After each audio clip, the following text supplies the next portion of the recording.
My jealous mother-in-law steals our son's name. And when I reveal the meaning of that name to her, she regrets it and even demands that we pay to change our son's name. My wife and I had almost given up on the idea of having a child, and then it happened suddenly, and we were super excited.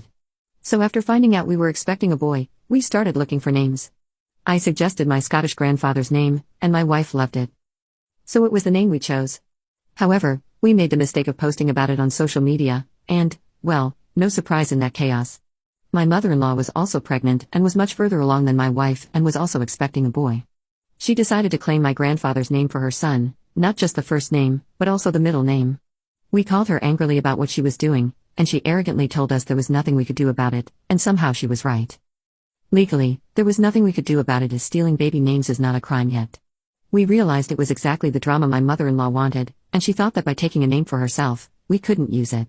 I laughed and told her that although what she did was dishonest and sneaky, we would keep our chosen name and she would have to deal with it. Whether she decided to copy us or not, well, my mother-in-law asked the baby's father to call me, and he said I was an irrational fool for still wanting to use the name after my mother-in-law claimed it. I said she hadn't claimed anything. And since we couldn't own the name, neither could he. Before he hung up, he threatened me saying I would regret it if we didn't change our baby's name. Then he hung up before I could respond. Months later, my mother-in-law has a healthy baby and names him after my grandfather. We didn't go to her house for the naming ceremony both because of the pandemic and because we simply didn't want to be there. My mother-in-law called us to receive congratulations, but we just said we didn't care. And if she still insisted that we change our baby's name, she could go to hell. The next day, I was surprised when my mother-in-law's husband came knocking on my door.